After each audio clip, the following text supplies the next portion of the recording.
Allahumma salli ala Sayyidina Muhammad wa ala ali Sayyidina Muhammad. Assalamualaikum warahmatullahi wabarakatuh. Pada sahabat-sahabat yang baru saja bersama dengan kami pada pagi ini, pagi Jumaat 13 Zulqa'dah, Alhamdulillah 1 Mei 2026. InsyaAllah kita bersiaran pada pagi Jumaat ini dengan kita membuka pada pagi kita ini, tuan-tuan dan juga puan-puan, untuk sama-sama kita mendoakan 10 orang sahabat kita yang sedang dalam misi sumut Global Flotilla itu. Mudah-mudahan Allah Subhanahu Wa Taala berikan kesihatan, berikan kebaikan dan berikan jagaan yang sempurna kepada mereka, insya-Allah. Pagi ini tuan-tuan puan, kita nak meneruskan pengajian kita insya-Allah bersama dengan guru kita membincangkan tentang tipu daya iblis, bisikan yang menyesatkan, insya-Allah. Biasa pagi-pagi orang mengaji tentang psikologi, tapi hari Jumaat insya-Allah di TV Al-Hijrah kita akan mengaji psikologin namanya, insya-Allah. Bersama dengan guru kita pada pagi ini yang bahagia Ustaz Jafri Abu Bakar Mahmudi, pengasas Kompleks Islam Darul Faizin. Assalamualaikum Ustaz. Salam kata. Apa psikologin tu? Psikologi tu nak tengok macam mana nak perangkap jin tu, Ustaz. Oh, jin Lepas tu yang lagi istimewa tu bawa tok guru dia pula tu. Jangan tok guru jin. Tok guru jin ni. Baik Ustaz. Katanya okay. Ustaz semalam sampai ke apa ni? KL. Sampai ke semalam. Saya nak tanya satu soalan Ustaz. Tak letih ke Ustaz nak ulang balik Kedah, mai KL pi balik Kedah?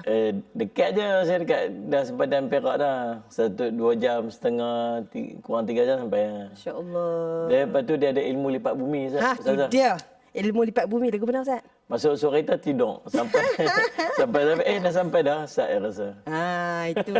Jaga-jaga mungkin ada ilmu-ilmu jin di situ. Nanti kita kena mengaji dengan Ustaz, insya-Allah. Baik Ustaz, pagi ni kita nak berbicara di awal pagi. Kadang-kadang banyak benda yang kita tak perasan, ada bisikan-bisikan daripada syaitan ataupun iblis yang dia bukan halang kita tapi dia mempermain-mainkan kita.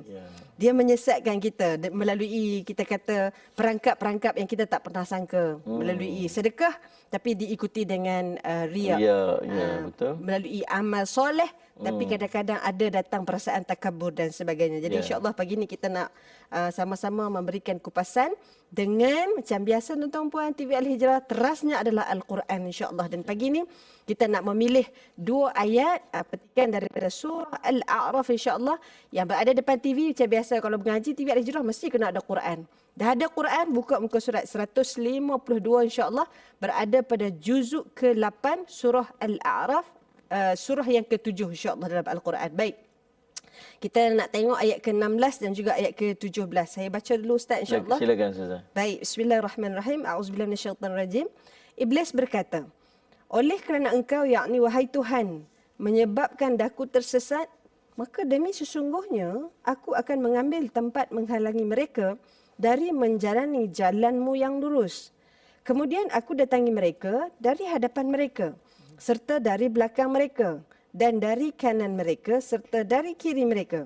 Dan engkau tidak akan dapati kebanyakan mereka bersyukur. Sadaqallahul azim. Takutnya Ustaz, saja kena atas kepala sebiji daripada 2 ayat ni. Silakan dengan mukadimahnya Ustaz. Bismillahirrahmanirrahim. Assalamualaikum warahmatullahi wabarakatuh.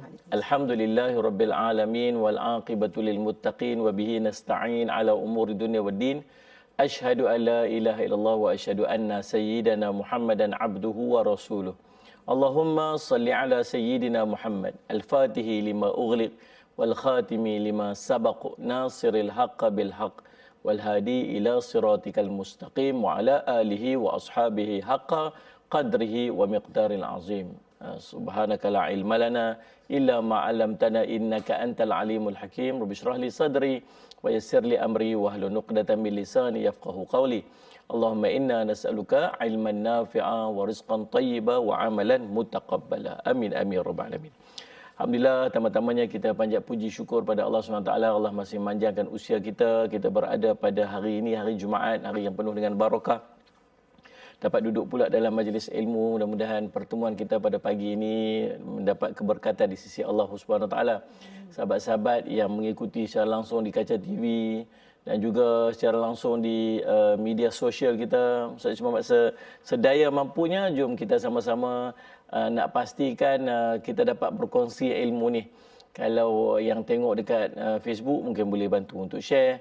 Yang mana yang tengok dekat TikTok boleh repost, boleh tap share, tap screen bagi ada engagement yang tinggi insya-Allah. Yang paling penting ialah kita berhasrat dan berhajat supaya ilmu kita itu dapat disampaikan kepada orang lain yang boleh kita dapat menumpang manfaatnya insya-Allah. Hari ini kita akan tengok surah Al-A'raf surah ke-7 ayat 16 hingga 17. Allah sebut tentang gangguan syaitan, iblis dan syaitan. Mari kita sama-sama tengok pada muka surat yang ke-152 dalam Al-Quran. A'udzubillahi minasyaitonirrajim.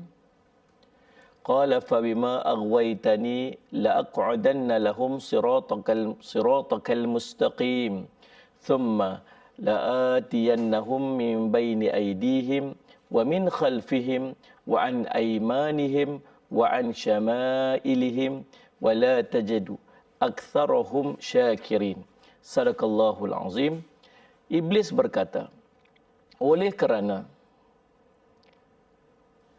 engkau, yakni wahai Tuhan, menyebabkan aku tersesat, maka sesungguhnya aku akan mengambil tempat menghalangi mereka daripada menjalani jalanmu yang lurus.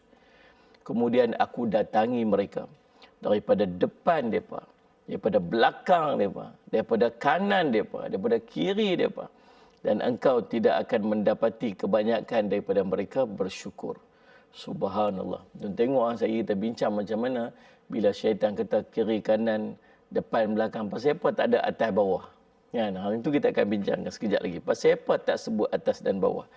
Baik, subhanallah. Mari kita tengok konteks ayat ni, sebab dan juga latar daripada peristiwa yang berlaku sehingga muncul ataupun turunnya ayat ni. Ayat ni datang selepas daripada peristiwa keengganan iblis untuk sujud kepada Nabi Adam AS.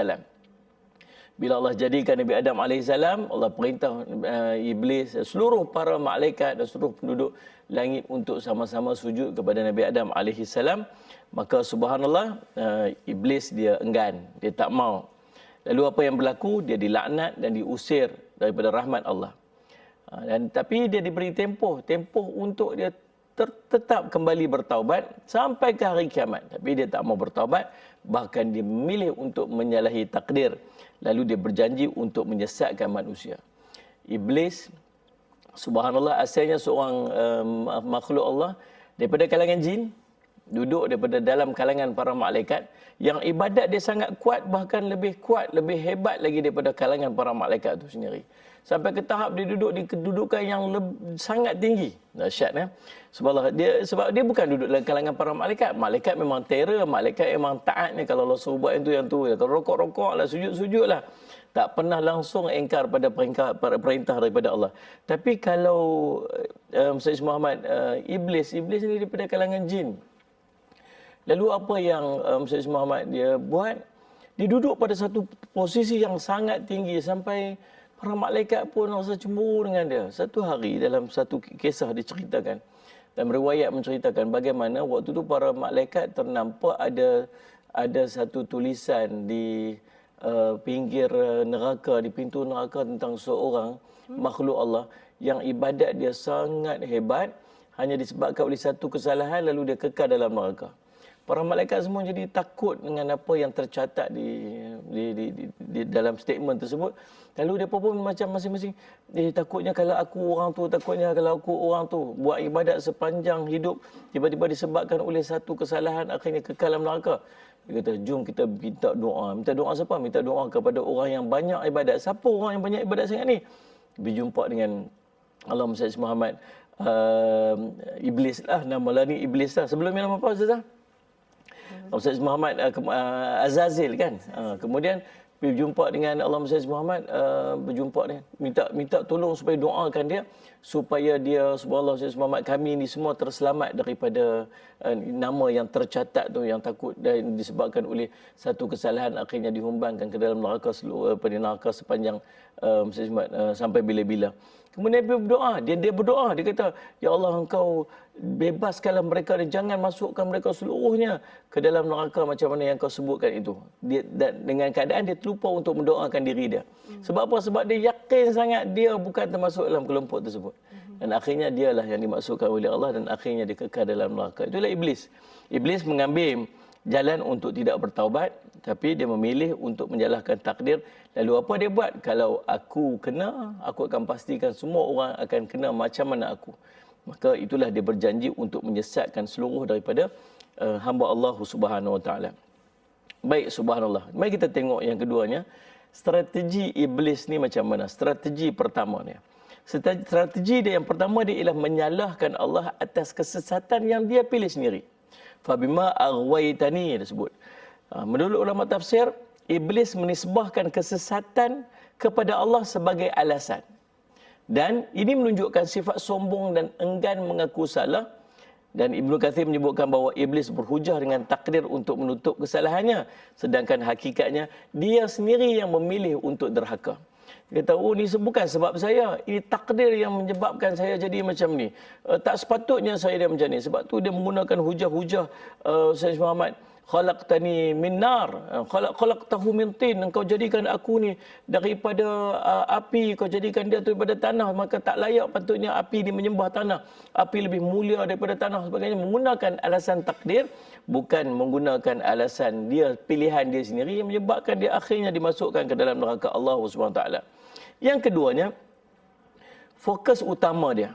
Fokus utama tadi ni dia buat apa? Dia cuba bawa kita untuk menyalahkan takdir berbanding dengan pilihan kita sendiri. Dah kamu ni Allah takdirkan kamu jadi macam ni, nak buat macam mana? Dah takdirkan kamu ni, Allah takdirkan kamu tak jadi orang baik. Dia orang tu depa baik, kamu dah Allah takdir. Dah takdir kamu ni duduk dalam keluarga yang tak baik. Dah takdir kamu dapat suami yang tak baik. Dah takdirnya kamu dapat isteri tak baik. Takdirnya kamu dapat ibu ayah tak baik. Dia duduk menyalahkan takdir. Dia bawa kita untuk menyalahkan takdir macam mana dia dulu cuba untuk menyalahkan takdir dan tak meletakkan kesalahan sikit pun pada pilihan diri dia sendiri. Itu strategi dia yang pertama untuk bawa kita ni berdasarkan kepada ayat tersebut. Yang keduanya, dia cuba menghalang kita daripada jalan yang lurus. Dia dah habaq Sayyid Muhammad, laqudanna lahum siratakal mustaqim. Dia akan halang kita ni daripada kita ni, Allah Sayyid Muhammad menghalang untuk kita ni masuk ikut jalan yang lurus yang telah Allah tunjukkan dalam Al-Quran, petunjuk daripada Nabi sallallahu alaihi wasallam. Dia bukan sekadar mengajak kita kepada dosa, tapi dia halang kita ni daripada jalan untuk mendapatkan hidayah. Apa saja jalan kebaikan. Tengoklah jalan hidayah ni, Ustaz Muhammad dia bermunca nak dapat hidayah. Mula-mula Allah bagi pada kita hidayah. Kemudian di sana ada taufik. Taufik ni apa? Kata Ibnu Athaillah, taufik ni ada 3. Nombor 1 ialah Allah permudahkan semua jalan-jalan kebaikan untuk dia. Itu taufik. Dia teringin nak buat, nak pergi macam ada orang dia suka sembahyang berjemaah. Maka Allah akan pemudahkan dia untuk sembahyang jemaah. Bagi contoh Zah kan. Ada orang dia, aku nak jadi orang baik. Maka Allah dorongkan dia untuk jalan-jalan sedekah. Jadi dapat lagi dapat agak ada orang lagi dapat mesej, oh ni ada orang susah minta sedekah. Maka Allah pemudah jalan-jalan untuk kebaikan, itu nama dia taufik. Yeah. Tapi syaitan ni, iblis ni, dia bukan dia nak kita buat benda tu. Apa dia buat? Dia akan tutup jalan-jalan tersebut dengan perancangan. Contoh, sampai dekat elok lalu depan masjid, azan. Dia kata apa? Depan sana ada satu masjid lagi, ni baru azan. Lagi sampai depan sana lagi tu, qomat sempat lagi ni. Kita ni jauh lagi biar ni, kalau berhenti ni awal sangat. Lagi ambil masa sikit, kita pun lajak berdepan sikit. Lagi iqamat sungguh, dia kata Allah ni baru iqamat, depan tu ada satu masjid lagi, Allah akan dapat tahiyat akhir dengan tu imam pun tak apa dah. Dia itulah cara dia. Dia akan, Allah dah bagi taufik tu kat kita untuk kita buat kebaikan tu, tapi dia cuba untuk menghalang-halang kita supaya kita akhirnya tak melakukan perkara tersebut. Itu perangai dia. Maka dia tak stop, dia bukan halang tu, dia duduk pujuk-pujuk kita untuk kita lengah-lengah dan akhirnya kita terhindar daripada jalan hidayah tu. Maka Imam At-Tabari kata, iblis akan duduk menunggu di hadapan jalan kebenaran. Maksudnya, serang orang yang ingin taat sebagai contohnya. Halang orang yang ingin untuk berubah menjadi baik. Dia semakin dekat seorang itu kepada agama, semakin kuatlah gangguan iblis ini. Yang berikutnya, yang ketiga, serangan daripada semua arah. Dia akan mai daripada min baini aidihim wa min khalfihim wa an aimanihim wa an syama'ilihim. Dia mai daripada depan, dia mai daripada belakang, dia mai daripada kiri, dia mai daripada kanan. Dia mai daripada kanan, dia mai daripada kiri. Inilah syaitan punya kerja.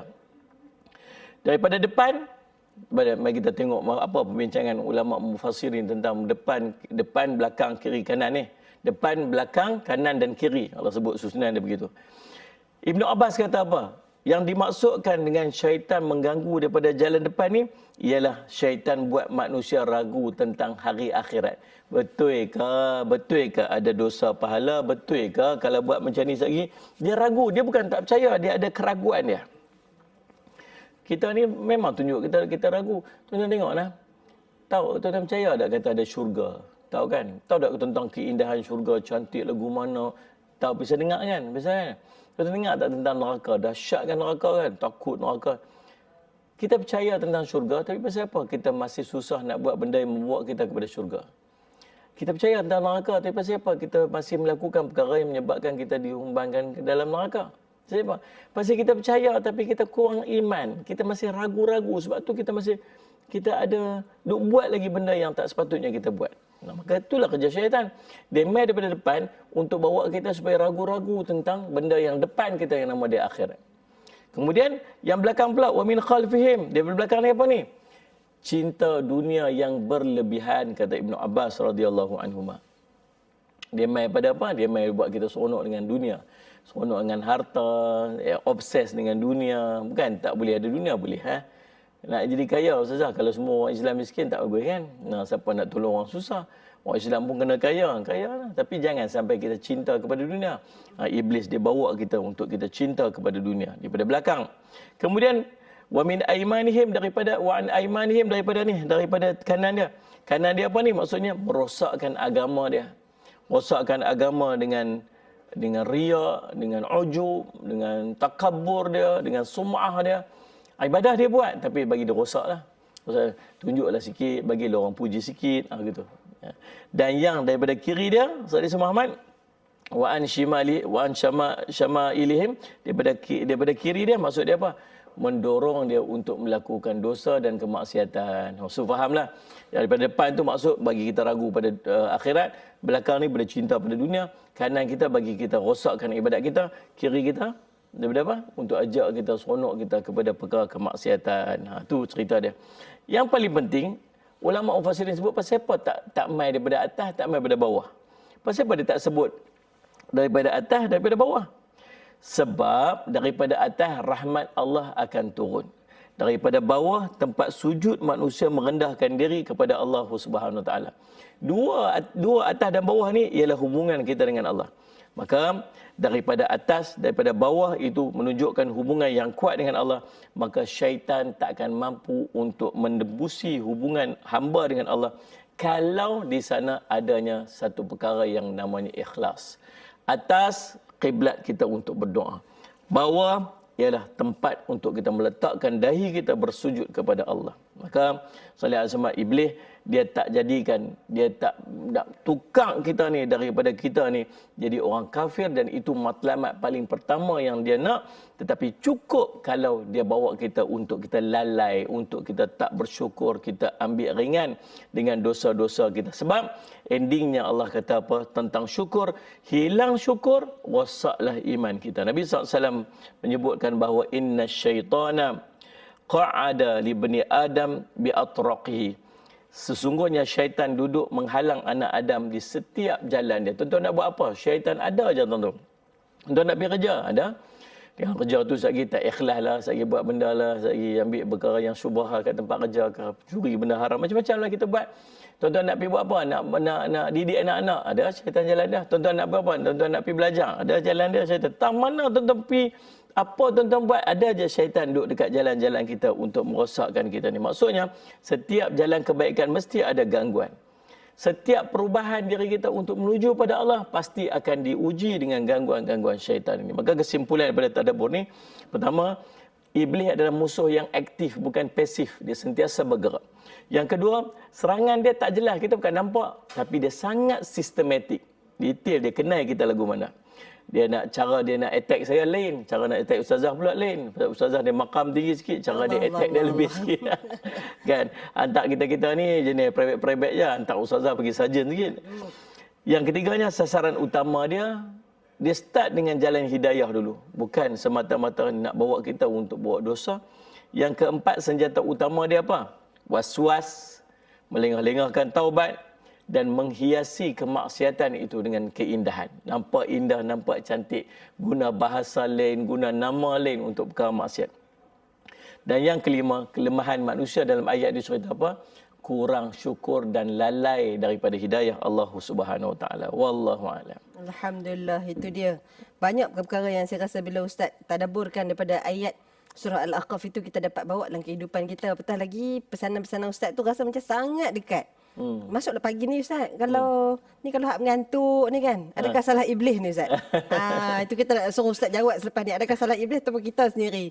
Apapun tuan-tuan, kita nak berehat dahulu seketika. Kembali selepas ini. Teruskan bersama dengan Assalamualaikum.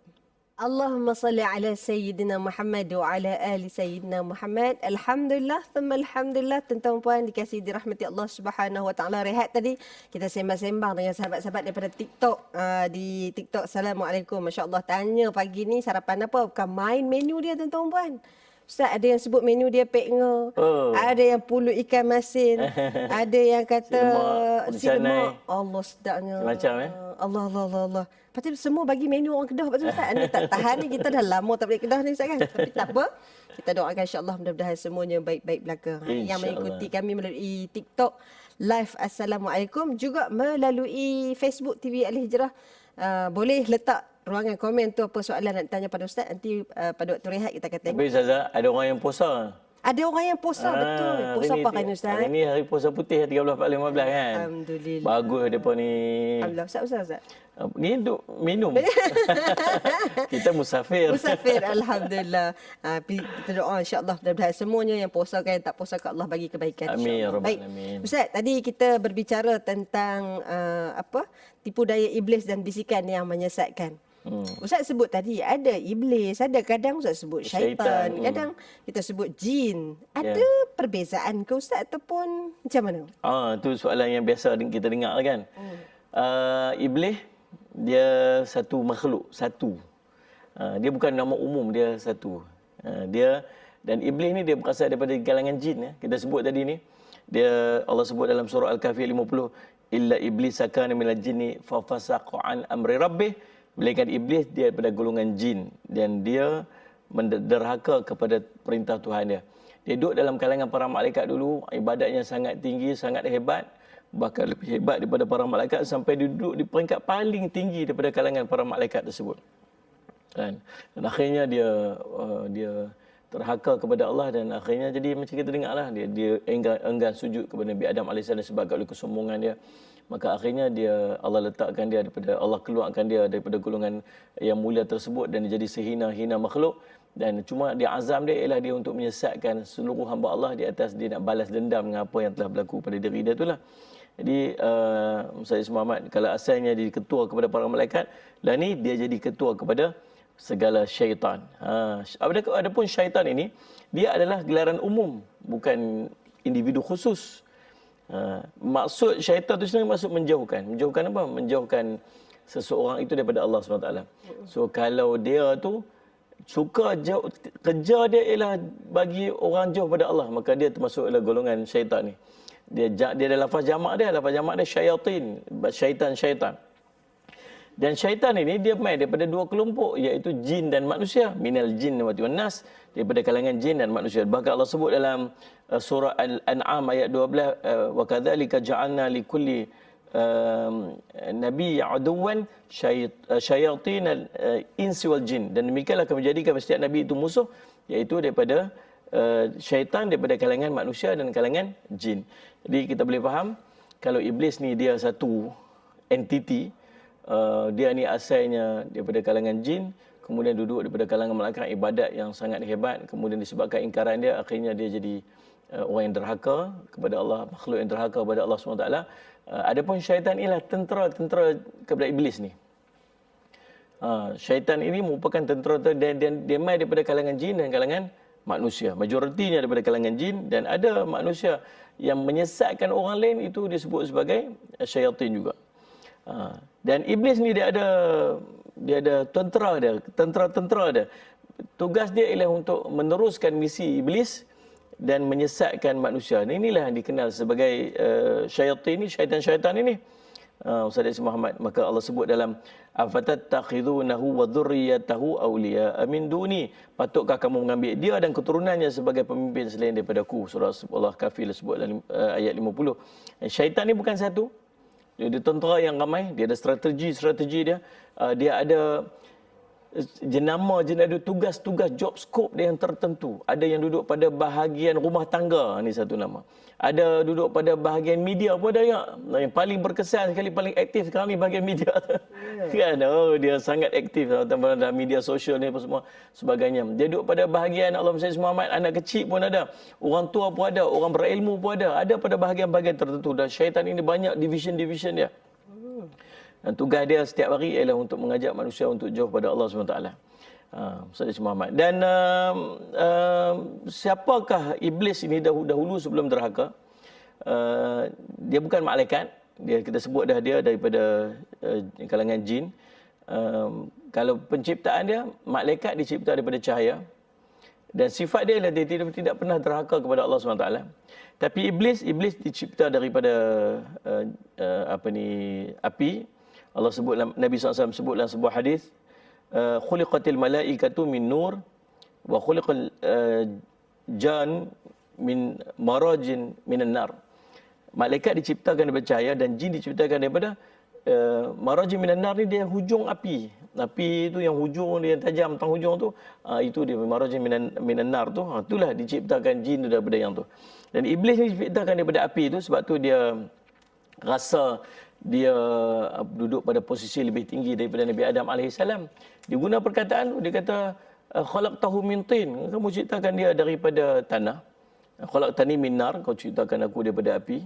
Api ini sifat dia tinggi, sifat ni orang takut, sifat dia gagah. Sedangkan tanah ni tempat orang pijak-pijak. Maka penilaian tu bagi dia tak patut orang yang diciptakan daripada api ni pergi sembah, pergi tunduk kepada orang yang diciptakan daripada tanah. Sebab tu yang menimbulkan kesombongan pada diri dia. Kenapa iblis bersama dengan malaikat pula? Pada awalnya lah, dululah. Menurut ulama tafsir, iblis ni dia duduk di langit kerana ibadah dia terlalu tinggi. Ibadah dia sangat hebat. Dan dia termasuk dalam kumpulan malaikat, duduk dalam kalangan malaikat itu bukan sebab bangsa yang sama, tetapi disebabkan kedudukan ibadat dia. Bukan hakikat kejadian dia. Ibnu Katsir kata apa? Iblis adalah antara jin yang paling kuat ibadatnya, lalu diangkat kedudukannya bersama dengan para malaikat. Puncak kejatuhan dia bila dia kata apa? Ana khairun minhu. Aku ni lebih baik daripada dia. Khalaqtani min nar, kau ciptakan aku daripada api, wa khalaqtahu min tin, kau ciptakan dia daripada tanah. Surah Sad ayat 76. Jadi punca penyakit dia apa? Yang dia tak mau buat itu ialah ni semua yang dia mai duduk dalam diri kita, yang dia boleh polish dia bagi jadi macam dia. Ustazah, sifat-sifat dia tu ada pada diri kita, setiap daripada kita ni, termasuk saya, Ustazah okeylah sikit. Kali kata saya tak sama.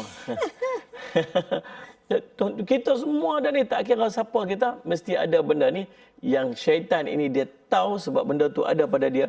Dia target tentu, dia polish tentu, dia usaha yang bagi elok itu, dan akhirnya kita jadi sama aja macam dia. Apa dia? 3 perkara. Pertama, sombong, kibir dia panggil. Kesombongan. Sebab tu Allah marah sungguh kepada orang yang ada sifat sombong. Sombong apa kita ni, Ustazah? Ya. Lihat Tok Guru, almarhum Tok Guru Saleh kata apa? Ni Tok Guru Ustazah. Tok Guru Saleh kata apa? Sombong apa kita ni, usung najis dalam perut. Guna perkataan kita elok sikit lah, lapik sikit. Orang Kedah bahasa lain sikit. Usung najis dalam perut ni, sama je kita semua ni. Nah, sebab tu semua orang ada tandas. Orang sakit perut, itu tandas. Segak pilih lagu mana pun masuk tandas juga. Bukan wangi pun, sombong apa. Jadikan kita ni daripada ayat mani yang hina saja. Cuma tak ada nilai apa pun. Sombong apa kita ni? Tak ada sombong apa. Tok Guru kata apa? Ustazah, dia kata kalau mayat manusia, bangkai manusia disebutlah. Orang Tok Guru pondok ni dia bahasa dia sikit. Bangkai manusia dengan bangkai ikan, mana lagi bernilai? Ambil manusia tak tentu bangkai dia, masuk mayat dia, tak sebelah dia tu ikan temenung. Kita panggil ikan temenung lah. Mereka panggil ikan kembung. Kembung. tak apa siapa panggil termenung Ustazah. Ya. Orang dulu-dulu tak ada duit nak beli ikan. Lepas tu pergi dekat pasar tengok ni berapa harga ikan ni. Tu termenung, tengok nak beli. Tu bagi nama ikan termenung. Ikan kembung. Tak, ikan kembung tu satu, mayat manusia sebelah ni. Ikan kembung berapa sekilo? Kilo apa Ustazah? Pergi market tak? Tak tahu, tak pernah pergi market ni. Astagfirullahaladzim. Dia hantar orang pergi. Tak tahulah, saya pun tak tahu. Kita pun tak pergi. Suami saya beli, Ustaz. Tengok bagus ya. Semua Allah ada harga. Yang ni sekilo RM1 pun orang tak mau beli kan. Maksudnya tak ada apa nilai sombong apa kita ni sebenarnya. Baik, yang keduanya ada apa? Hasad dengki. Ini pun perangai syaitan juga, perangai iblis juga. Yang ada kat kita. Sama ada kita nak gagahkan dia ataupun kita nak lemahkan dia. Yang ketiga, perangai iblis yang ada kat kita ialah malas untuk tunduk pada perintah Allah. Tu, yang tiga benda. Jadi, Allahumma salli Muhammad, kesimpulan daripada soalan tadi ni, pertama, iblis dia satu individu daripada jin, yang ketua kepada kejahatan, kepala dia, dia ni bagi direction. Kalau ketua peperangan, dia general lah. Yang keduanya, syaitan. Syaitan adalah gelaran umum kepada yang jenis menyesatkan. Tak kira dia siapa, jin ke manusia ke. Yang mana tugas dia menjauhkan pada Allah. Maka dia adalah daripada golongan syaitan. Dan dia merupakan tentera-tentera iblis. Yang ketiga, dia ada zuriat iblis pula. Yang Allah sebut tadi, zuriatuhum tu. Jadi tentera-tentera iblis yang bekerja secara sistematik. Dia ada plot-plot dia ada tugasan-tugasan, ada division-division dia tertentu. Tugas dia untuk menjauhkan manusia daripada Allah SWT. Iblis jatuh bukan sebab jahil, tapi sebab sombong. Jadi musuh ni tuan-tuan, yang nama syaitan, nama iblis ni, nombor satu, dia tak nampak, kita tak nampak dia. Nombor dua, dia tak pernah jemu untuk menyesatkan kita. Tak pernah jemu. Kita jemu, dia tak pernah jemu. Nombor tiga, dia tak akan berhenti. Selagi kita tak sesat, lagi tu kita tak berhenti. Sampai kita di hujung-hujung dekat dengan kematian kita. Duduk pada sakaratul maut tu pun dia main attack lagi. Supaya hujung-hujung nanti kita terkeluar, akidah kita jatuh. Dan akhirnya kita kekal bersama dengan dia dalam neraka. Na'udzubillah min zalik. Wallahu a'lam. Masya Allah. Itu dia. Sebut tentang apa yang berada di sekeliling kita ni, Ustaz kan? Jin, iblis, tu semua ada di sekeliling kita ni, Ustaz. Duduk dengan kita nah. Duduk mengalir-ngalir darah dalam darah. Baru ni saya terjumpa dengan waktu ada satu program TV, ada yang buat rawatan susuk ustaz tu kan. Saya duduk semang dia. Dia kata susuk ni sebenarnya bukan semata jarum tu. Jarum kita boleh cucuk ustaz. Ustazah pergi ambil tu pin peniti tu, ustazah pergi cucuk muka.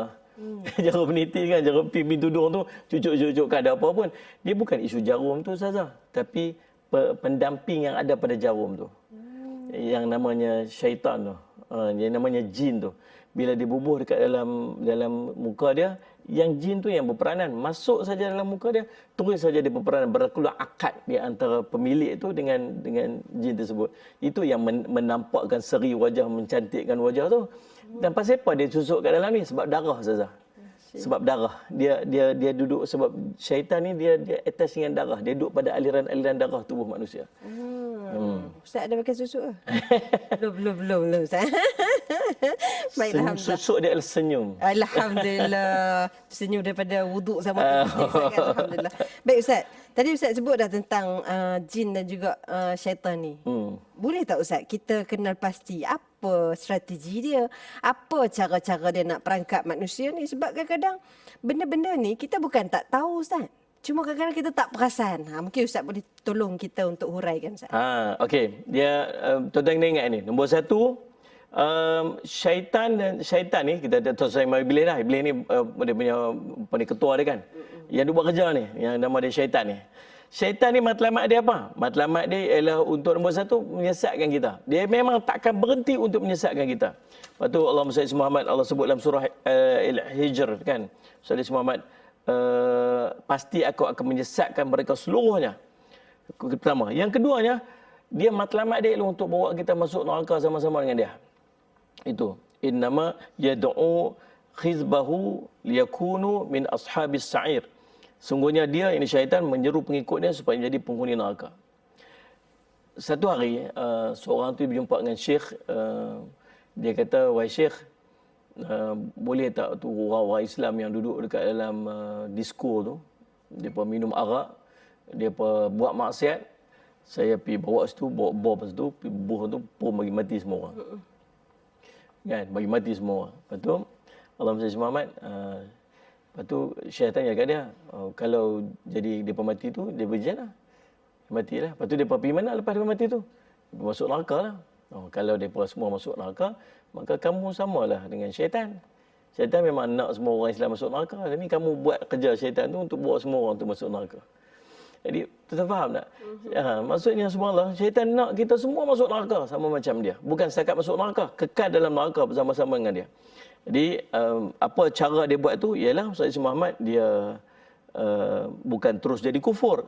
Dia start dengan bagi kita lalai dulu. Kemudian dia menampak bagi dosa-dosa tu semua jadi ringan-ringan.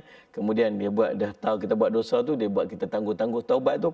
Itu peringkat iman, peringkat dia merosakkan iman secara halus. Yang kedua, mari kita tengok strategi dan cara syaitan dia, modus operandi dia, tu bahasa dia. Cara dia. Yang pertama dia panggil at-tazyin. At-tazyin ni apa? Dia menghiasi keburukan. Syaitan menjadikan maksiat nampak macam baik. Buat syaitan, dia buat bagi benda tu tahu kata maksiat tapi nampak macam okey. Subhanallah.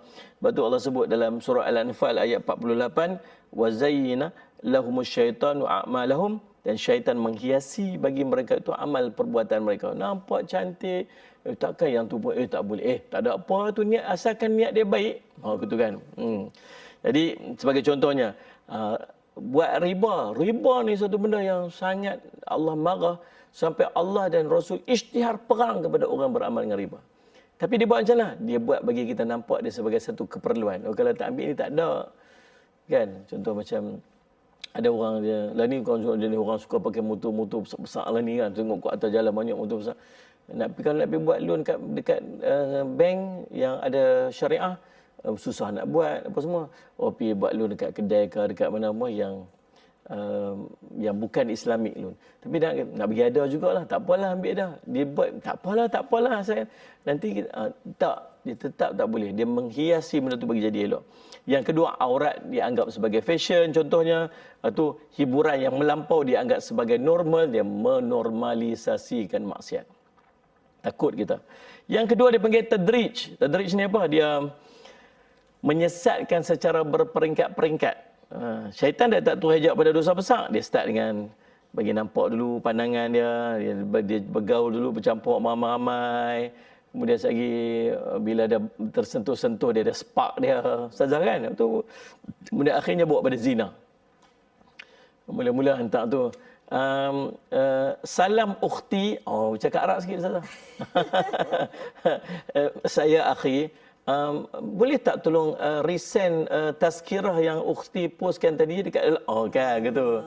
Lepas tu alhamdulillah, terima kasih, semoga pahala kita menyebarkan pesanan ataupun dakwah ini akan menjadi pahala pada kita ya akhi.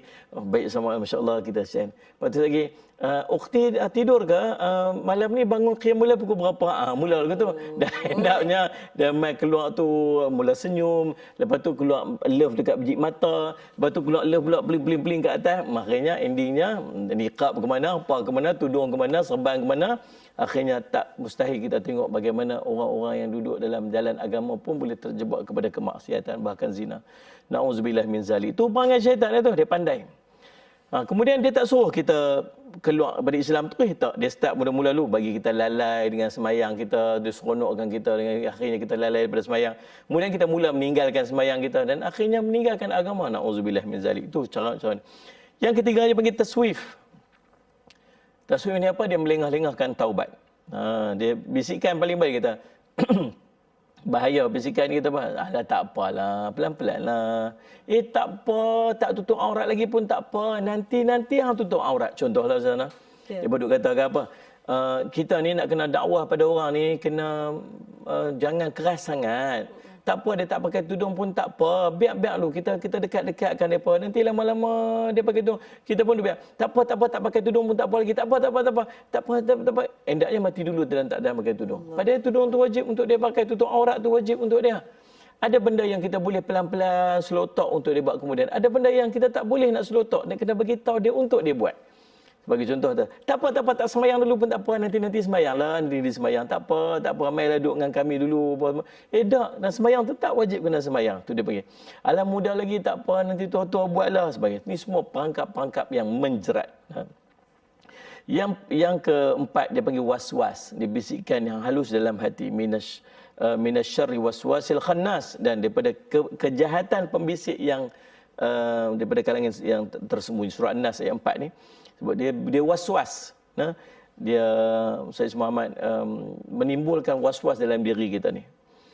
Sifat syaitan dia apa? Dia bisik, dia lari, dia mai balik. Dia bisik, dia lari, dia mai balik. Dia tinggal kita, bukan dia paksa kita buat, dia bukan pegang tangan kita buat. Bisik, lagi dia pergi jauh sikit, dia tengok kita lagu mana, lagi dia mai balik. Dia bisik balik. Macam itulah keadaan syaitan yang tak pernah tinggalkan kita. Dan tuan-tuan ingat, syaitan dia bukan paksa. Dia tak pernah maksa pun. Dia tak pernah pun jom pi, pegang tangan kita bawa pi. Tak, tu bukan main syaitan. Yeah. Dia bisik saja. Dia minta, dia akan buat, dia akan pastikan kita yang buat sendiri. Dia akan endapnya dia akan berhujah depan Allah, kata apa? Saya suruh aja, pasal apa dia buat? Saya suruh aja, saya bisik aja. Teruknya kita ni, dia tak paksa pun, kita sendiri yang buat. Dia kata, bisik pun kita kalah. Syad tuan-tuan sekalian. Jadi 3 saluran serangan syaitan. Pertama dia melalui mata, pandangan. Sayyid Muhammad. An-nadharu syahmun masmumun min sihami iblis. Pandangan itu anak panah beracun daripada panah-panah iblis. Dia kesan dia melahirkan syahwat, buka jalan pada dosa lain. Nombor 2 melalui pendengaran. Dia bagi dengar lagu-lagu yang melalaikan, dengar fitnah, mengumpat orang, tu syok. Yang lagi dekat lagi bahaya. Dia main bisik pula, hangtau dah. Siap. Nombor 3 dia melalui hati, dia melalui was-was, benda-benda syubhah. Dia main pada Sayyid Muhammad keraguan kita, syak kita, niat kita, ada riak, ada ujub, ada perasaan kita hasad dengki. Kemudian yang keempat dia main melalui tipu daya pemikiran. Syaitan dia tak hanya dia membisik, tapi dia bagi kita keliru logik kita, dia putarkan fakta-fakta. Dia yang paling takut sekali, dia menormalisasikan dosa.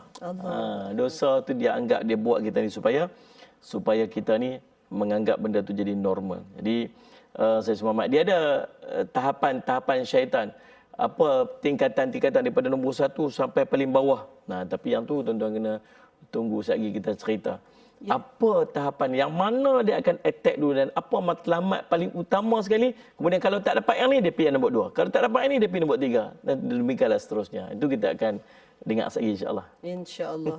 Ustaz dah pandai dah. Ustaz dah menjadi host dah Ustaz. Dah pandai timing. Kat belakang tu tuan-tuan tak nampak kan? Dia gamit sikit je. Kita dah kena berhenti dah Ustaz, insya-Allah. Baik tuan-tuan puan, kita nak rehat dahulu seketika. Kembali selepas ini terus bersama dengan kami dalam Assalamualaikum. Allahumma salli ala Sayyidina Muhammad wa ala ali Sayyidina Muhammad. Tuan-tuan puan dikasihi Allah Subhanahu wa taala. Alhamdulillah semangat pagi ni ya Allah Ustaz. Mengantuk pun ada. Biasalah pagi Jumaat biasanya kalut nak pi sekolah, nak pi pejabat. Pagi ni duduk, relax, santai, tenang tu rasa macam setan pun seronok ni. Hari ni hari cuti pula. Nak tidur syok lah. Tambah kalau, tak tahu lah, kadang-kadang dia dalam majlis ilmu ni Ustaz. Kalau duduk atas katil tu, golek kanan kiri, payah tidur. Tapi bila main majlis ilmu tu, tentulah Ustaz. Dia sebab rahmat Allah tu, dia main, dia jadi tenang. Tak lena. Nanti jaga-jaga. Ada yang pejam celik, pejam tak celik-celik tu buka mata. Semangat insya-Allah. Pasal kita nak cerita lagi tentang tipu daya iblis. Bisikan menyesatkan. Kita tanya Ustaz. Ada beza ke Ustaz? Bisikan syaitan dan juga hawa nafsu. Kadang-kadang banyak benda terlintas hati kita ni. Jadi macam mana kita nak bezakan bisikan-bisikan tu? Kerana suara hati ni kadang-kadang ada hak baik, ada tak baik, ada yang Ya. Mula-mula kita tengok posisi musuh kita ni, dia syaitan ni musuh, nafsu pun musuh kan. Kita tengok posisi duduk dia pertama dulu. Nak perang kita kena tahu lah duduk posisi musuh kan. Kalau syaitan ni dia posisi luar. Dia duduk luar. Nafsu dia duduk di dalam. Jadi tuan-tuan bayang dah, dia ada satu tembok kita ni di antara dua musuh kita ni, dia ada satu tembok nama tembok iman. Iman ni duduklah jadi tembok dia. Lepas tu bila tembok kita ni lemah, tembok kita ni dah start berlubang, depa ni boleh collaborate lah antara depa dua ni. Ya. Sebelum ni depa duk communicate pakai Bluetooth je. Contoh kan. Bluetooth. Duk hantar signal berhemul gitu lah. Bila iman kita kuat tu. Tapi bila iman kita dah mula bocor Ustazah, depa dah boleh shake hand lah Ustaz. Depa dah boleh bagi maklumat, dah boleh apa sebagainya tu. Sebab tu kita kena jaga yang bezakan yang menjadi benteng di antara keduanya lah tu. Baik. Itu yang pertama duduk. Yang kedua, mari kita tengok cara mereka buat lagu mana. Cara mereka nak buat lagu mana. Nombor satu, Allahumma salli Muhammad. Syaitan ini, tugas dia ialah, kalau kedua-duanya membisik. Syaitan membisik, nafsu pun membisik. Mereka tak boleh nak buat apa-apa, melainkan membisik saja. Ya. Dia encourage kita. Cuma cara bisik, mereka beza. Yang keduanya, cara. Cara lagu mana? Kalau syaitan, dia lebih kepada merancang. Dia buat planning.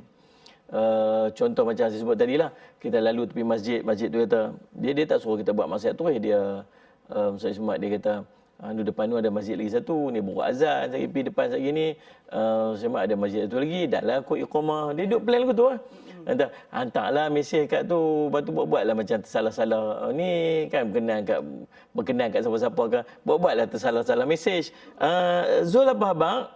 Kata, ni bukan Zul ni, Wati. Oh, Masya Allah, salah lah saya nak hantar mesej kat Zul ni. Wati apa, Mak? Tu mula dia buat cerita. Ada, faham maksud saya? Dia, syaitan ni, dia plankan, dia rancang kita ni. Yeah. Tak apa, pergi lambat sikit pun tak apa. Okey je, tak ada masalah apa. Macam tu lah. Tengok orang tu. Dia tu duduk tengok hang satu macam tu mesti ada benda apa duduk dalam hati dia, duduk ingatkan hang, duduk katakan hang. Dia buat macam tu. Dia maksudnya, syaitan, cara dia ialah dengan dia buat perancangan. Dia plan, nampak teratur, nampak tersusun dia punya strategi dia tu. Sedangkan hawa nafsu dia ni dia tak ada plan tau, dia merengek je. Merengek macam budak yang tak dapat tak dapat barang, dia nak mainan dia. Dia berguling-guling, dia tantrum dia panggil. Tantrum. Boleh Ustaz, tantrum. Boleh macam tantrum. Berguling-guling tu nak macam itulah nafsu. Jadi tuan-tuan tengok bila collaboration di antara keduanya, yang ni merengek, yang ni plan, cantik ah. Contoh macam bila orang perempuan lalu tepi kedai beg tangan, contoh kan. Hai, contoh. Contohnya. Masuk lalu tepi beg tu, mula-mula saya nafsu dia merengek. Dia nak gitu. Dia duduk ni lagi. Lepas tu syaitan masuk pula lagi, dia kata apa? Hang beritahu kat suami kita nak pergi tengok je. Nak kata, abang tunggu Ustaz, saya nak pergi tengok je. Nak pergi tengok je syaitan abang tu kata. Dia pun, abang, saya pergi tengok lah. Masuk-masuk syaitan pula kata apa? Cuba tanya harga dia berapa. Cuba bandingkan dia antara. Dia duk plan kat kita. Dia end up-nya kita terbawa lah. Maksudnya kedua kolaborasi ni berlaku cantik, maka akhirnya end up-nya beli beg tu taklah jadi maksiat Ustazah. Tapi nak cerita kalau berlaku kolaborasi di antara kedua, satu ni merengek, satu ni plan, akhirnya berlakulah kemaksiatan yang dicita-citakan oleh kedua-duanya.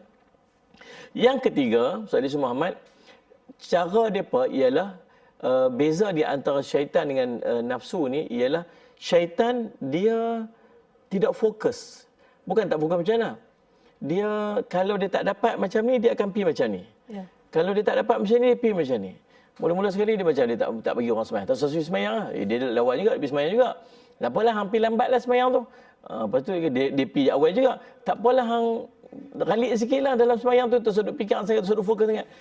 Dia cuba, dia akan buat apa saja, jalan lagu mana pun asalkan orang tu akan jadi terjebak dalam kemaksiatan.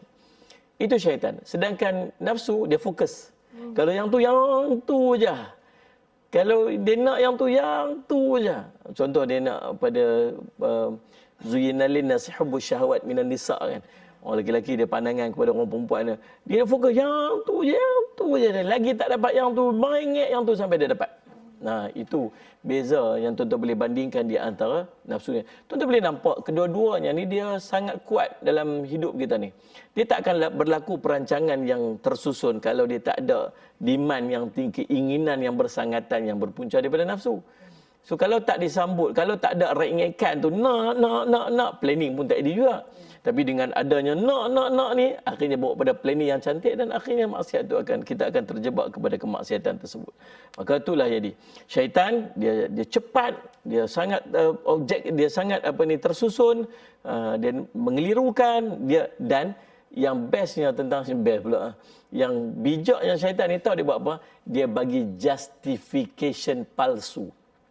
Dia cuba justify. Semalam saya bawa anak saya pergi ceramah, saya pergi kuliah. Jadi saya bawa anak saya yang duduk mengaji dekat tahfiz tu, dia kata, "Jom ikut ayah pergi kuliah sekali lah." Bawa anak lelaki, anak perempuan. Pergi kuliah. Waktu balik tu, tiba-tiba saya selisih dengan dua orang pengayuh basikal dekat dekat jalan tu. Lajulah dia berkayuh tu. Lepas tu dia pakai seluar pendek kan, seluar ketat tu. Lepas tu anak saya yang tu dia tanya kat saya. Dia kata, "Ayah, pasal apa dia pakai basikal, dia kena pakai seluar pendek yang ketat tu?" Lepas tu saya kata sebab aerodinamik ke apa kan. Lepas tu dia kata sebab kononnya lajulah bila pakai lagu tu. Lepas tu saya cerita kat dia, ada kawan saya seorang, nama dia Abang Man Gerek nama dia. Dia duduk kat Kedah tu. Dia kayuh basikal seorang-seorang daripada Kedah sampai ke Mekah. 10,000 kilometer kayuh. Seorang-seorang dia. Dia kayuh, dia pakai track bottom aja. Dia seluar track je. Dia tak pakai pun seluar ketat ke tu. Dia cerita kat saya, dia kata satu hari, dia duduk kayuh basikal, ada budak-budak yang pakai seluar pendek ketat tu. Dia tanya dekat kawan tu, dia kata, "Adik pakai seluar ketat ni pasal apa?" "Untuk laju," dia kata. "Untuk laju." Dia kata, "Jom kita laju. Biar kita kayuh laju. Kita tengok siapa yang laju." Kemudian dia kayuh lah. Dia pakai seluar track bottom saja. Laju sungguh, dia kata. "Pasal apa tak laju? Lajulah lagi. Dia duduk suruh kawan yang pakai seluar ketat tu laju lagi. Kita maksudnya, bukan pasal seluar tu, pasal kekuatan dia, pasal keseronok. Tapi dia apa? Dia main justification. Dia nak justify apa yang dia buat tu. Siapa yang bawa pada justification tu? Syaitan akan bawa kepada justification tu. Dia akan bawa daripada justifikasi palsu atas kemaksiatan yang dia buat. Alah, nak seronok sikit pun berkira, janganlah pembaris sangat ustaz. Alah, kami ni bukan ada arak pun yang hidang kat sini. Alah, nak seronok-seronok sikit pun apa masalahnya ustaz? Alah, orang perempuan keluar, orang lelaki faham lah, suami faham lah, sekat isteri nak keluar, pergi duduk dengan kawan-kawan lepak ke kedai. Apa masalahnya ustaz? Orang nak masuk orang nak ziarah rumah kita, takkan tak beritahu kat suami orang nak masuk rumah. Sepupu sendiri pun apa masalah? Janganlah pembaris sangat ustaz. Dia justify kan. Siapa yang punya cerita tu? Tu syaitan punya kerja. Sedangkan nafsu dia konsisten, dia fokus, dia berulang, dan dia terkait dengan keinginan diri kita. Subhanallah. Itulah tuan-tuan, perbezaan yang kita boleh tengok di antara keduanya. Dan tuan-tuan, apa yang syaitan boleh buat? Apa yang syaitan nak buat dalam hidup kita ni? Dia panggil peringkat. Allahumma salli Muhammad, target syaitan ni kepada diri setiap orang. Ending dia nak bawa masuk neraka. Tapi dia mula dengan, nombor satu sekali dia buat apa? Dia bawa kita untuk kita kufur kepada Allah, syirik kepada Allah. Tu matlamat paling nombor satu sekali. Apa lagu mana pun nak bawa dia ni untuk dia syirik pada Allah. Itu matlamat pertama. Kalau dia tak boleh yang ni, dia pergi nombor dua. Apa dia? Dia buat bid'ah yang sesat. Dia buat satu benda, dia kata tu daripada Islam, tapi dia bukan daripada Islam. Lepas tu kita tengok ada orang pakai tudung nampak telinga. Kata ni pakai tudung masa apa ni? Ni lah, ni pakai tudung ni Islam ni. Pakai telinga nampak. Pakai pakaian namanya pakai muslimah tapi ketat sendat melekat. Allah. Kan? Tu dia contoh lagu tu. Yang ketiganya dia buat apa ni? Dia buat pada dosa-dosa besar. Dia ajak, dia pujuk kita untuk buat dosa-dosa besar. Kalau tak dapat yang tu, dia buat kata kita untuk melazimi dosa-dosa kecil. Kalau dia tak boleh dapat yang tu, dia bawa pada peringkat yang kelima. Dia melalaikan kita daripada kebaikan. Bukan tak pergi buat baik. Dia lalaikan kita. Pelan-pelan lah, relax-relax lah. Kalau tak dapat yang tu pula, dia ganggu amal soleh kita ni dengan perkara yang menghilangkan pahala. Sebagai riak, ujub, takabur. Ustaz Muhammad tunjuk ke orang apa dia buat. Ini 6 peringkat strategi syaitan untuk menyesatkan kita. Kalau tak dapat yang paling besar, dia akan pastikan kita terlekat walaupun segala benda yang paling kecil dalam amalan kita, insya-Allah. Itulah sebuah sikit berkaitan dengan membezakan di antara bisikan syaitan dengan bisikan nafsu. Wallahu a'lam. Alhamdulillah, itu dia. Banyak sebenarnya kita kata benda-benda yang itulah salah setan tu Ustaz. Ada sahabat kita sebut sini, antah-antah setan kata jangan tak fokus, pandai pula dia Ustaz kan. Tapi kita nak sebut hari ni banyak perkara yang kadang-kadang kita tak perasan dia berlaku dalam kehidupan kita melalui bisikan-bisikan. Kadang nak sedekah pun Ustaz. Ya. Tak payah ambil air hijau, ambil air biru. Betul kan?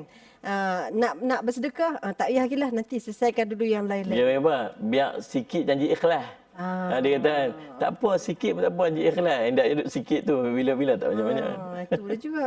Ustaz, ada juga yang kata Ustaz, kalau kita buat ibadah ni, setan kalau dia gagal menghalang kita, dia akan bisik kita, hang bagus, hang bagus.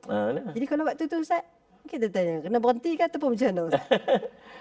Dia memang dia tu memang kerja dia. Jangan duduk terikut dengan kerja dia. Dia ada dua benda. Nombor satu, jangan duduk salahkan dia. Setiap benda salahkan dia. Nabi sebut kata, asyik syaitan. Dia tu, ni kerja syaitan ni. Dia memang nak kita bangga-banggakan dia. Dia nak kita sebut-sebut dia selalu. Dia kata, ni kerja syaitan ni. Mengantuk ni kerja syaitan lah ni. Tak buat ni. Ni syaitan punya kerja lah ni. Ni aku tak main sunat ni. Ni syaitan punya kerja. Syaitan tu kata apa? Bagus. Sebut lagi. Angkat lagi aku. Sebab tu memang kerja dia. Macam orang yang ditugaskan untuk buat satu benda. Contoh macam dia kena susun bata sebagai contoh kan. Yeah. Bila dia duduk susun bata tu banyak-banyak. Dia kata, ni siapa susun bata banyak ni? Ni kawan ni lah ni. Ni kawan ni. Maksud dia telah berjaya dalam kerja dia. Sebab orang selalu sebut nama dia atas tugas tu. Yeah. Syaitan kerja apa? Kerja menyesatkan orang. Syaitan kerja apa? Syaitan nak bagi orang jauh pada. Kalau kita duduk sebut-sebut, ni syaitan punya kerja, ni syaitan punya kerja. Dia kata, betul dah. Dia telah mengiktiraf pekerjaan aku. Padahal kadang dia tak buat pun dah tuduh dah buat kan. Tu Nabi kata, jangan syaitan. Jangan sebut itu. Yang keduanya, Allah Muhammad, bila kita disebut apa tadi? Allah Muhammad buat syaitan kita berhenti benda tu sebab kita kata syaitan itu. Kata Imam Syafi'i, meninggalkan sesuatu kerana manusia juga riak. Kan? Dia pasal faham tak buat ni. Sagi orang kata aku baik sangat pula. Sagi orang kata aku riak pula. Dah tinggal benda tu, benda hendak buat dah. Duk pergi sembahyang berjemaah. Tiba-tiba tak pergi. Pasal apa tak pergi? Sagi duk pergi rajin-rajin lagi orang kata aku riak pula. Kena nak tunjuk pula. Syaitan memang nak lagu tu. Jadi jangan buat sesuatu kerana manusia dan jangan tinggalkan sesuatu kerana manusia. Buat sesuatu kerana manusia itu riak, tinggal sesuatu kerana manusia juga adalah riak, dan syaitan memang nak macam tu. Wallahu a'lam. Masya-Allah Ustaz. Kadang-kadang kita tak boleh nak membezakan semua ni, dan kadang-kadang itulah mungkin hatilah kot Ustaz yang akhirnya boleh memberi fatwa kepada diri kita dengan cara kita bersihkan hati kita, jaga ibadah, jaga Quran, insya-Allah. Ustaz, mungkin di akhir ni Ustaz, banyak lagi nak mendalami pasal ilmu syaitan dan jin ni. Tapi kata penerbit tak apa, kita akan bawa di setiap hari Jumaat, insya-Allah. Tapi sebelum kita berhenti Ustaz, mungkin Ustaz boleh bagi kesimpulan sikit pada keseluruhan perbincangan kita pada hari ini Ustaz. Subhanallah, baik. Panjang kesimpulan kita sebenarnya pasal cerita pasti kita kena tahu pasal syaitan ni dia musuh kita. Jadi bila musuh ni kita kena kenal dia baru kita boleh lawan dia. Kalau musuh tak kenal, kita macam tengok berlaku Iran dengan Amerika kan. Dia ada buat planning ni bertahun-tahun lah. Bila musuh dia serang dia dah tahu dah kalau nak pergi kot ni jadi. Kalau main kot ni dia nak buat lagu nah. Kalau main kot ni dia nak buat lagu nah. Dia strategi dia pasal dia kenal musuh dia. Macam tu kita berhadapan dengan musuh yang nama syaitan ni sepanjang hari dalam hidup kita sampai kita mati. Lepas tu kita kena konsisten. Battle ini, dia battle peperangan yang konsisten, yang berterusan. Dia tak ada tempat berhenti dia. Tak ada waktu untuk kita berhenti peperangan kita dengan syaitan ini. Maka, nombor satunya tuan-tuan, saya sebut kesimpulan dia. Hakikat musuh yang sebenar. Sepanjang bincangan ini kita kenal bahawa iblis dan syaitan merupakan musuh nyata bagi manusia. Aduwwum mubin. Musuh yang terang. Mereka tak pernah berhenti. Mereka tak pernah jemu.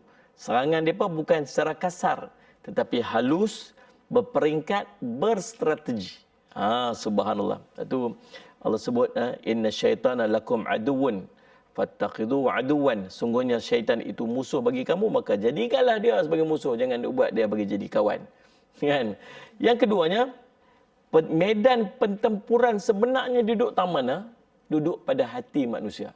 Sebab tu kata Syekh Abdul Qadir bin Abdul Muttalib Al-Mandiri dalam kitabnya Penawar Bagi Hati, sediakan tapak peperangan itu sesuai dengan iman kita. Ni tapak perang ni, siapa duk dapat tapak tinggi, advantage pada dia. Kan? Lah ni peperangan di antara iman dengan syaitan. Kalau posisi iman tu tinggi, syaitan dia akan kalah. Tapi kalau posisi syaitan tu tinggi, maka iman tu akan kalah. Tapak tu siapa sedia? Kita yang sedia. Maka sediakan tapak perang kita dengan baik. macam mana sedia tapak tu? Bersihkan daripada dosa, rajin zikrullah, taat perintah Allah, buat ibadat rajin-rajin. Akhirnya tapak tu akan jadi kekuatan daripada position tinggi tu duduk pada Allahumma salli Muhammad, pada iman kita ni. Syaitan kena ingat, dia bukan ada kuasa untuk maksa pun. Dia kan boleh pegang tangan kita buat pergi pun. Dia bukan boleh tarik kaki kita, paksa kita untuk buat. Dia hanya bisik sahaja. Dia menghiasi maksiat itu dengan kecantikan. Dia mengelirukan pandangan kita. Dia buat justification, penjelasan palsu atas kemaksiatan yang kita sendiri memilih. Dan akhirnya, kita sendiri yang pilih untuk melakukannya. Tengok macam mana syaitan kata dekat hujah kita dekat padang mahsyar nanti. Dia kata, wa ma kana li alaikum min sultan illa an da'autukum fastajabtum li. Dan aku tak punya kuasa ke atas kamu, melainkan aku hanya ajak saja, lalu kamu yang menyeru seruanku. Dia berujar dengan Allah. Kan kata, ya Allah, syaitan ni lah, dia ni lah yang buat saya ni, dia lah yang buat gitu. Syaitan kata apa? Saya ajak aja, saya suruh aja, yang buatnya kamu. Waktu tu dua-dua dihumbankan ke dalam neraka Allah SWT. Subhanallah. Yang berikutnya, bentuk tipu daya paling bahaya sekali daripada perbincangan kita ni, yang paling bimbangkan ialah bila dosa dihiaskan, dia nampak menjadi cantik, kebatilan dipersembahkan sebagai kebenaran, maksiat dinormalisasikan dalam masyarakat yang sedang kita tengok sekarang ni, dan manusia sudah tidak ada lagi rasa bersalah untuk melakukan dosa. Jadi ini menunjukkan bahawa kerosakan bukan pada hukum, tapi dia pada hati manusia. Dan subhanallah, jalan keselamatan kita, macam mana cara untuk selamat? Yang pertama, tuan-tuan, benteng dia ialah ilmu. Ini nombor satu sekali. Benteng dia adalah ilmu. Kita mengaji hari ini, kita belajarlah sebuah sikit tentang kenallah syaitan. Siapa iblis, siapa, cara dia buat lagu mana. Paling tidak, nak handle lagu mana tak tahu lagi. Tapi paling tidak, kenal dulu. Hari ini kenal dulu kan. Ilmu tu penting. Supaya kita tak tertipu dengan bisikan. Kita tahu differentiate, nak membezakan di antara mana satu bisik syaitan, mana satu bisik nafsu. Yang keduanya, benteng kita ialah zikir dan doa. Sentiasa kena ada zikir, sentiasa kena doa. Yang ketiga, istiqamah dalam ibadah. Itu benda yang syaitan paling tak suka sekali. Maka lawan dia, jangan kita duduk ikut dia. Dia tak mau kita ni duduk istiqamah dengan ibadat, maka lawan dia. Dan yang keempat ialah selalu muhasabah diri kita ni. InsyaAllah. Jadi tuan-tuan, Allahumma salli Muhammad, dan doa yang boleh kita panjatkan, yang boleh kita lazimi untuk mengelakkan kita daripada gangguan syaitan ni, tuan-tuan boleh rujuk dalam surah Al-Mu'minun ayat 97 hingga 98. Surah Al-Mu'minun ayat 97 hingga 98. Allahumma inna na'udzubika min hamadzati syayatin wa na'udzubika rabbi an yahdurun. Ya Allah, kami berlindung kepadamu daripada bisikan-bisikan syaitan, dan kami berlindung denganmu, wahai Tuhan kami, daripada kehadiran mereka. Ingatlah surah Al-Mu'minun ayat 97 hingga 98. Amalkan pada setiap kali lepas sembahyang, insya-Allah. InsyaAllah, itu dia 97, 98 surah Al-Mu'minun. Ya. Alhamdulillah. Alhamdulillah. Terima kasih banyak Ustaz. Saya nak petik sikit je sahabat kita yang berada di Facebook. Pasal duk sebut TikTok saja kan. Mereka tengok Facebook sikit. Ini yang sentiasa setia bersama dengan kami ni, Syahrul, Tuan Syahrul Rabbani Al-Julaibid. Dia kata, iblis tidak menyerang ketika kita kuat, tapi ketika kita lemah. Ketika kita penat, kecewa dan jauh dari Allah, di situlah iblis masuk membisikkan putus asa dan rasa tidak berguna. Jika kita ikut, kita akan terus tenggelam tanpa sedar. Iblis hanya menang jika kita berhenti melawan. Jika kita berhenti melawan, selagi kita kembali pada Allah, iblis tidak akan benar-benar berjaya. Maka lawanlah setiap bisikan, jangan ikut dan jangan tangguh. Oi, panjang dia boleh buat ni skrip tu. Alhamdulillah. Tadi memang sedap-sedap ayat dia, insya-Allah. Baik. InsyaAllah. Apa pun kita sebut, Ustaz, semua-semua ni insya-Allah mudah-mudahan jadi satu pelindung dan pendidik daripada kita, insya-Allah.